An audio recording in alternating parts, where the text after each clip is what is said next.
useful in situations like this.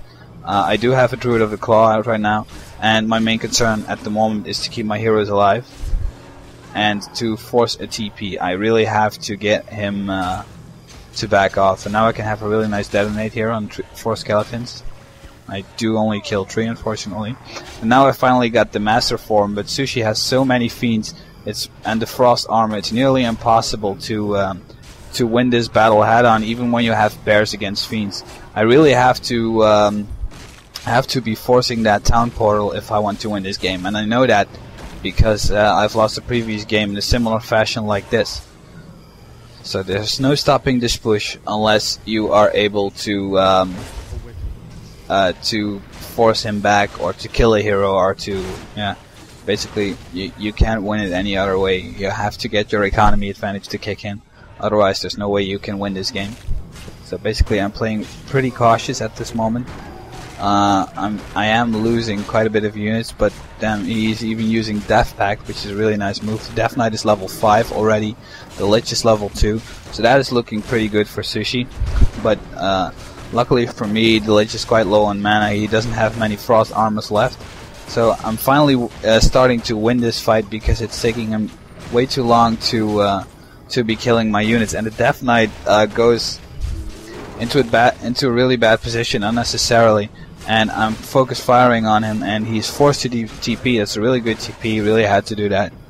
My Demon Hunter was about to slash him, and then he teleports out. But right now I have the advantage, because now the economy advantage is kicking in. I can really produce units like I want to, and his DK is low on HP.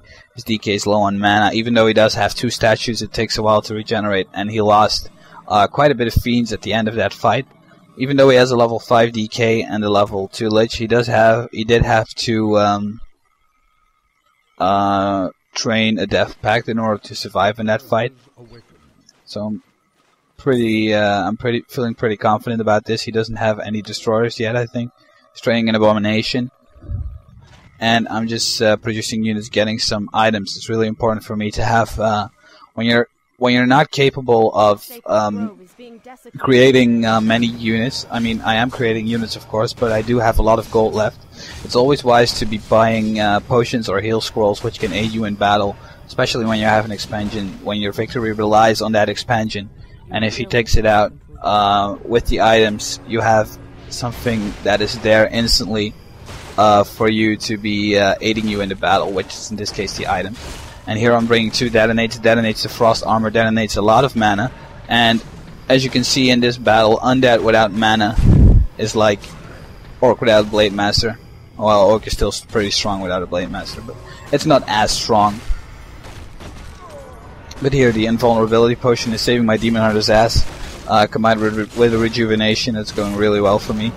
And I hope my Naga doesn't die. The heal scroll is being used, and at this point in the game, I'm pretty sure I've won it already. Lich is really low, DK is really low, I can snipe off as much units as I want to. And he tries to block me. He does actually block me, but the DK dies. And at this point I'm really happy, because I forced this 3rd map, especially after getting raped so hard in the first game. And yeah, Sushi's still in it, but he knows he can't win this anymore. I'm just revealing and killing some more fiends in the meantime.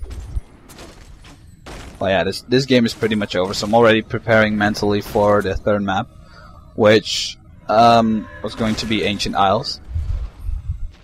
I'm pretty happy overall, other than some sloppy micro mistakes and scouting issues I had, because I haven't been playing that much. Those are things you easily lose track of when you haven't played in a while.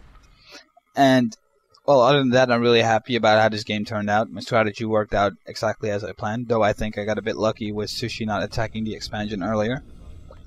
But that aside, I'm pretty pleased with my play. So right now, I'm basically just waiting. Getting that reveal off, and what I know right now is that I want to be going for Sushi's altar before the DK comes out. So I think I'm going to do that really soon. I was waiting for the zappers. You always want to wait when you're pushing an undead when you can get sappers. That is because otherwise if you send the sappers in on themselves, they will just die instantly.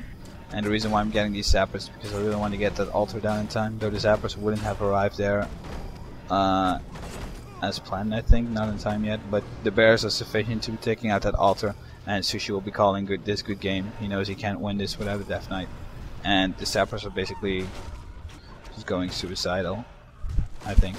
Nah. I do have the slaughterhouse. I did damage the slaughterhouse a little bit. Other than that, the sappers were pretty much useless. But whatever. This is game 1. The altar died, and even if the DK would have popped out, I still would have won this game, I think. So let's please get the second game started. It's Ancient Isles. Please pause it again at the 1 minute mark. And it's the NGL map. So I also added the map to the audio folder. So I hope it should be fine. You should just place it in the right directory. And just please fast forward it. I hope. Great. Right on time. Okay. So let's resume this game in 5, 4, 3, 2, 1, and resume. So 1 minute 1, 1 minute 2, 1 minute 3, 1 minute 4, 1 minute 5, etc., etc., etc. And this map is Ancient Isles, and I think this is pretty good for Garg users. But Sushi doesn't use Garg, so that's bad for him. And what my strategy in this game will be is that I will be buying a Pandaren Brewmaster because the creeps are because it's much easier to creep in here than it is to creep on Twisted Meadows, in my opinion. Especially with a panda. You can creep your Demon Hunter up to level 3 really, really quickly on this one. And while the undead will have some trouble trying to creep. So what I wanted to do is to get my Demon Hunter leveled as quickly as possible, and then to go in for some harassment and try to stall with the Demon Hunter while I creep up with my Pandaren Brewmaster. And I felt more confident about this map than on Twisted Meadows to be playing the Pandaren Brewmaster. Because the Pandaren Brewmaster isn't suitable for short games where you get pushed or push yourself. Pandaren Brewmaster is the best hero choice if you are going for map control and for a longer game eventually. So therefore I decided I wanted to be playing the Pandaren Brewmaster this game. Of course, you shouldn't be deciding which heroes you are playing beforehand other than your first hero, because there are always situations where a different hero could come in more handy. And Sushi, rather than creeping, he is going in for some harassment on this Ancient of War. He doesn't, however, get to cancel it quite yet. I'm just chasing his Death Knight around a bit, trying to take out the skeletons, get some extra XP. Sending my archer behind that one, but the Death Knight is also behind it, so that's bad. So Sushi is just attacking really quickly to Halls of the Dead, which I think isn't a wise decision. It always would be better to creep, I think. Not for such a fast attack, unless you're going Gargs, and that you really don't have that big of an advantage when you go for a fast attack. So I think that's a weird decision here by Sushi. He does manage to get those creeps to attack my Ancient of War again, but I'm able to fend it off once more, getting some more archers out. Mana burns off on the DK. I try to block it and get some damage on it, but it doesn't really work out as I intended. But still, I did get a couple of hits, and when you're playing against an harassing undead, every hit you can get on a Death Knight is one more hit. Well, yeah, I always feel like it sounds so stupid. Like every hit you get on a hero is one more hit. Well, of course, you know what I mean. I think every hit you can get on it is worth its while, because the more hits you do, the closer your opponent's hero will be to retreating. So he's just trying to creep this knoll. He's also getting a fuckload of damage on the Death Knight here. It's also really bad play here by Sushi, or well, not really bad play. I can't really diss him here because he totally raped me on the first map and he beat me several times in other lands before. But this is, I think this is pretty sloppy play here by Sushi and not well thought out. He's now finally going to be creeping. Well, I already crept a lot. And again, I'm going for the boot staff combination, and you will see in the end why. I kind of expected Sushi to be creeping this already. I was going he was going for some heavier creeping, but I didn't see him get the nulls. So right now I'm just getting the other 2 nulls with just the Ancient of War and the Archers, which is really nifty, because you're able to both harass and creep at the same time. However, I'm not really sure of Sushi's location just yet. I now scout him with the Wisp that is located there, and I know he will be creeping. I get a detonate on the Death Coil, which is great. I made him waste mana and he didn't gain anything out of it, so that's really awesome. And well, this is the point where Sushi is forced to retreat because he has a low HP Death Knight, and that is why he should have been creeping and not be taking so much damage with the DK.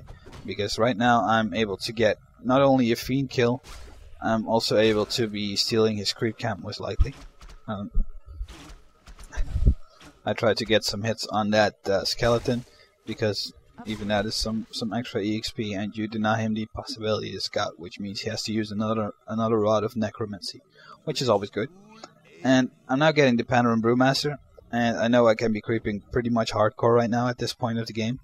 I have just tagged to tier 2, but my Hunter's Hall isn't finished yet, so that's pretty... that's not how it's supposed to be, but since I'm going for tier 3 anyways, it doesn't really matter. So right now I'm going to check if he's creeping that again, which he isn't, so I decide to go for the Ogre Magi and get the item. But on the other hand, I'm not able to be harassing his other creep, but he only has 2 fiends, so it will take quite a while for Sushi here to be finishing off this creep camp. He does place some blight on the ground, but that's not really all that useful, especially when you have such a small patch of blight only. But yeah, I got the item, got another Closet Attack, which is great, and I know that he is creeping in that direction because the Lich pops out. And this makes Sushi fall back once again, because he has to be defending his Lich and defending his base. So there's the low HP DK again, which